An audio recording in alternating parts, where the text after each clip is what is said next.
This episode of The Color of Light is brought to you by Happy Valley.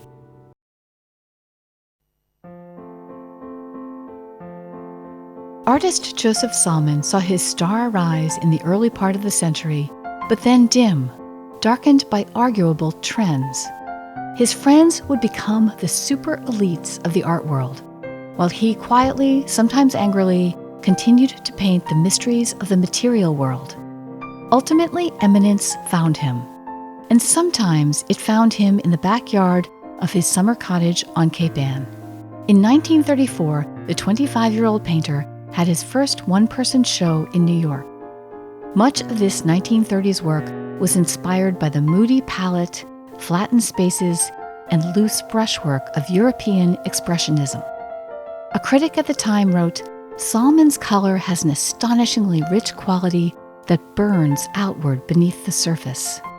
Museums then were not showing this kind of work. New York in the 1930s was infatuated with social realism and a romanticized vision of America as portrayed by Grant Wood and Thomas Hart Benton. But Solman's commitment to a new artistic vision, inspired by concepts arriving from Europe, would make him a leader among a provocative group of New York artists that included Mark Rothko, known then as Marcus Rothkowitz. They called themselves the 10, even though there were actually 9, figuring a like-minded 10th would not be hard to find. The group united over their commitment to these new ideas in art, but also over their frustration with what they saw as conservative choices in New York art institutions. In 1938, when the Whitney Museum excluded members of the 10 from its biennial show, the artists renamed themselves the Whitney Dissenters and held an exhibit of their own across the street.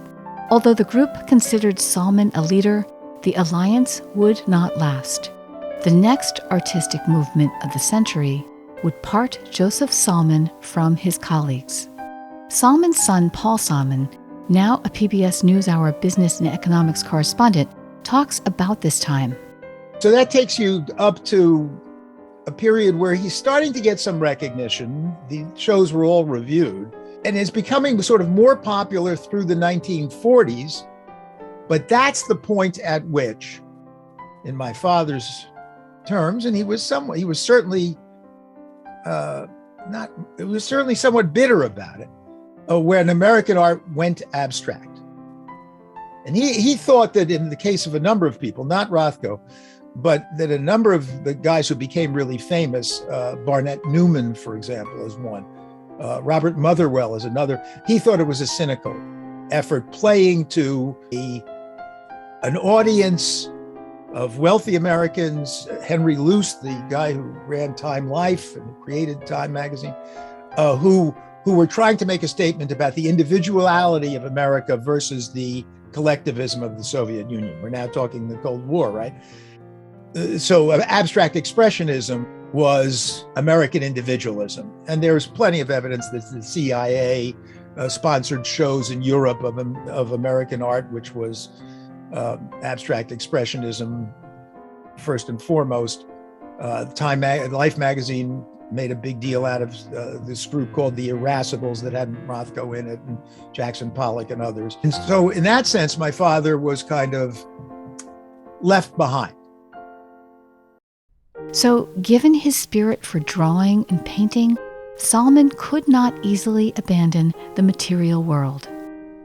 "I have long discovered for myself," he said, "that what we call the subject yields more pattern, more poetry, more drama, greater abstract design and tension than any shapes we may invent."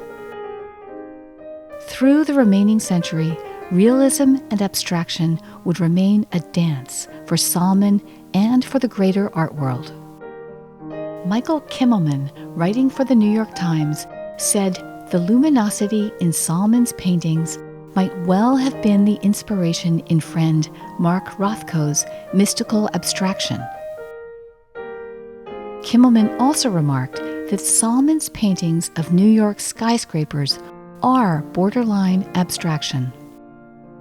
But perhaps what bothered Solman the most were the categories, In the 1950s, he founded Reality with artists Edward Hopper and Jack Levine, a publication opposed to any one theory about how an artist should paint. With a wife and 2 children to support, Solman supplemented the family income by working 6 months of the year at New York racetracks, selling pari-mutuel tickets. He sketched people on those subway trips, noting that subway riders are the perfect models because they hold so still, and also at the tracks themselves.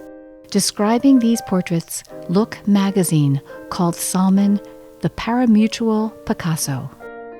In 1951, Joseph Solman discovered Cape Ann. At first, the Solmans rented an apartment on Rockport's Main Street, just overlooking Front Beach and Sandy Bay. He painted Rockport views like the headlands and the gazebo at Front Beach. Solman later purchased a cottage overlooking the marsh in Gloucester.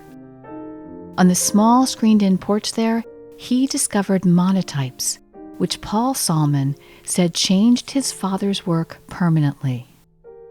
While his paintings had always been relatively dark, the Cape Ann sky, sea, and the monotype process opened his canvas up to light and air.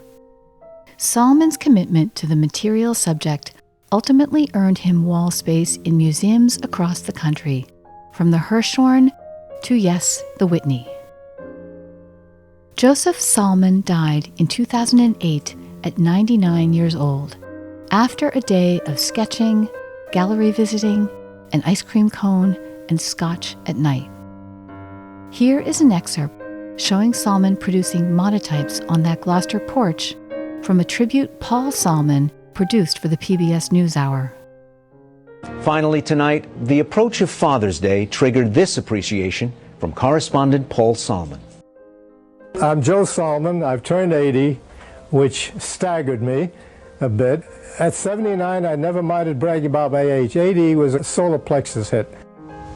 My dad, at his summer cottage near Boston in 1989. A full career already behind him, doing one of his monotypes.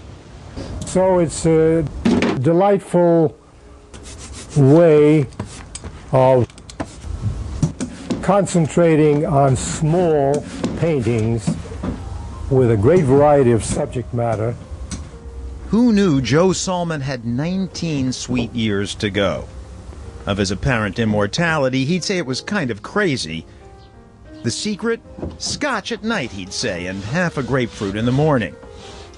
He might have added, women, song, old New York, new New York, motorcycles, Mozart, he did a book on him, his family, of course, Cape Ann, Massachusetts, and the backyard of his summer cottage there. The luminous Solman color still glows. To see for yourself, walk into the Mercury Gallery in Rockport.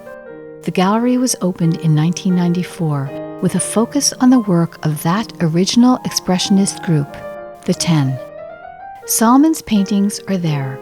As that critic noted years ago, the astonishingly rich quality of that color, the quality Mark Rothko may have admired, still burns outward beneath the surface.